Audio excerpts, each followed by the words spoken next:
उठाते हैं कोई कोई और वादे तो करते हैं लेकिन निभाते हैं कोई कोई।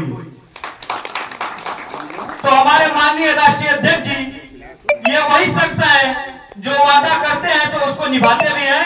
इसी के साथ मैं अपनी बारी को विराम देता हूं। धन्यवाद। जो मान्यवर कांसीराम जी और मान्यवर मुलायम सिंह जी यादव जी की सोच थी, उस लकीर को डॉक्टर वीरेंद्र विश्वकर्मा जी आगे बढ़ाएं। इसलिए आप लोगों के सामने हाथ जोड़कर मैं गुजारिश करना चाहूंगा कि उस कांसीराम और उस मुलायम सिंह जी की छवि जो आज बरकरार की है हमारे डॉक्टर साहब, इनकी छवि को आगे बढ़ाएं, इनकी नीतियों को आगे बढ़ाएं, इनके विचारों को आगे बढ़ाएं और इनको विधायक, सांसद और मंत्री बनाएं। इसी में हम लोगों की भलाई है। मेरे काबिल साथियों, बहुत बहुत धन्यवाद आप लोगों का। विश्वकर्मा आगे आओ, हम आपके साथ हैं। डॉक्टर विश्वकर्मा आगे आओ, हम आपके साथ हैं। डॉक्टर विश्वकर्मा आगे आओ।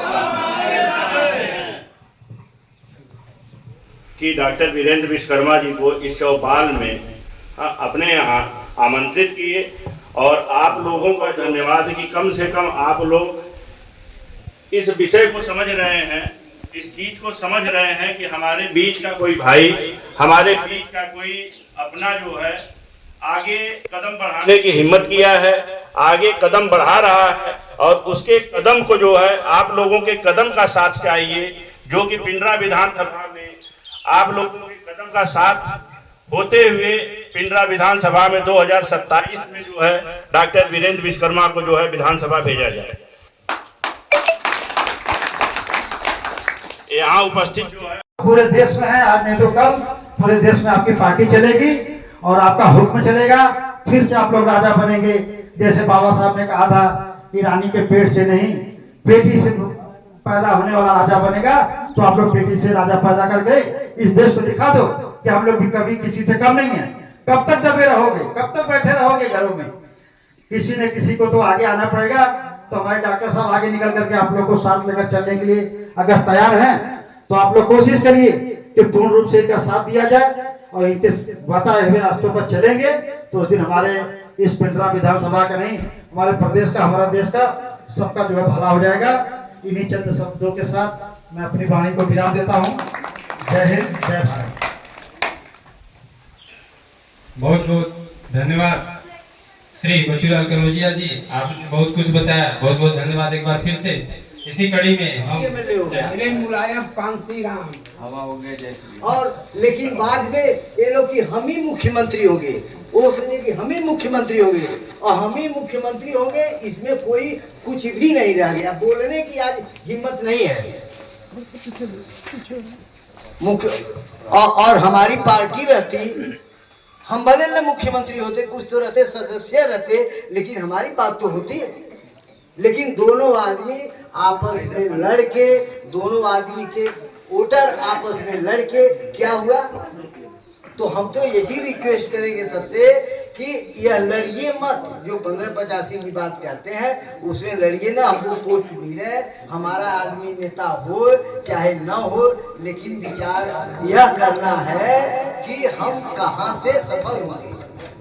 यह दो गलती हो जाती है नेता में और वोट देने वाले दोनों में। इसलिए हम अब जैसा अब हम कौन बोल रहा है कि मान लीजिए आज नौकरी देने को तो छोड़ दीजिए मेरे साथियों, आज नौकरी छीनने की काम हो रही है और लोग डर के मारे कि यदि हम आवाज बन के उठेंगे तो हमें जेल के सलाखों के पीछे डाल दिया जाएगा, इसलिए कोई बोल नहीं रहा है। आज बिजली विभाग में एक सप्ताह पहले बनारस की धरती से 260 लगभग लोगों को निकाल दिया गया। क्यों निकाल दिया गया? बैंकों से हमारे जो सिक्योरिटी गार्ड के लोग थे उनको निकाल दिया गया। तो मेरा पूछना है कि क्यों निकाल दिया गया? क्या बैंक में खतरा नहीं है क्या? आप सीसीटीवी कैमरा लगाकर काम कर दोगे? मैं चाहता हूं कि आप लोग खुद इन बिंदुओं पर अपने परिवार में बात करें और मैं आप लोगों से गुजारिश भी करना चाहूंगा कि घर के महिलाओं को भी साथ में जरूर रखें, क्योंकि जितना अधिकार वोट देने का आपका है, जितना अधिकार नौकरी लेने का, शिक्षा लेने का आपका है, उतना ही अधिकार हमारे माताओं और बहनों का। उनका जन्म कहां से हुआ? उनका जन्म सिर्फ और सिर्फ आपके विरोध से हुआ है और आप लोग आज उसका समर्थन करते हैं। तो मेरी जिम्मेवारी बनती है, डॉक्टर साहब वीरेंद्र विश्वकर्मा जी की जिम्मेदारी बनती है और लोक जन सोशलिस्ट पार्टी की जिम्मेवारी बनती है कि आप लोगों के समक्ष इन मुद्दों पर बातचीत किया जाए।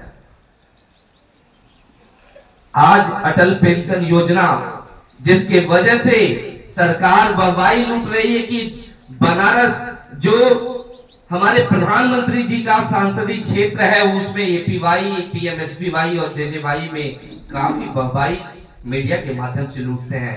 लेकिन वो है क्या? वो है आपके पेंशन को खाने का तरीका। इसको समझें आप। जिस व्यक्ति का एपीवाई में नामांकन हो जाएगा 20 साल बाद, यानी 60 इयर्स के एज के बाद उसको पेंशन के लिए वो अप्लीकेबल नहीं होगा। तो क्या आप चाहते हैं कि ये चीज हो? आज 1000 रुपए महीना मिलता है और हम जमा करने के बाद फिर 1000 पाएंगे। सारे लोग जनशक्ति पार्टी के पदाधिकारीगण, शुभचिंतक और कार्यकर्तागण और पूरी टीम सिखाया, हमें पढ़ना लिखना सिखाया, परंतु आज के दौर पे उनके साहबजादों ने ये हमें उस रास्ते से भटका दिया। तो मैं चाहता हूं कि डॉक्टर साहब जी का आप लोग सहयोग करें ताकि जो मान्यवर कांसीराम और मुलायम सिंह जी सोचते थे उस रास्ते को फिर से प्रशस्त कर सके और सच में 1585 की जो नारा है वो बुलंदियों पर हो। मेरे साथियों, हम लोग झेलते हैं, हम लोग बैंकों में झेलते हैं।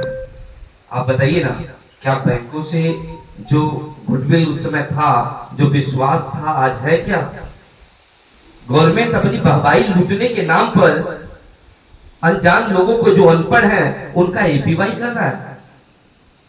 हम यदि एपीवाई की बात कर रहे हैं तो इसलिए कर रहे हैं क्योंकि ये एक मुद्दा बनाया जा रहा है आपके जो पेंशन मिल रहा है ना, इनको छीनने का। आखिर कौन बताएगा इसको? तो हम लोग चाहते हैं कि जन चौपाल के माध्यम से आप लोगों के समक्ष विदुओं पर रखें। यदि मेरी बातें सही है, इसको पहले आप लोग एनालिसिस करिए। सही है तो अपने घर में लोगों को बताइए, जागरूक करिए।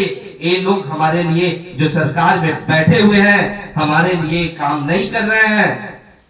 ये कुछ चंद लोगों के लिए काम कर रहे हैं।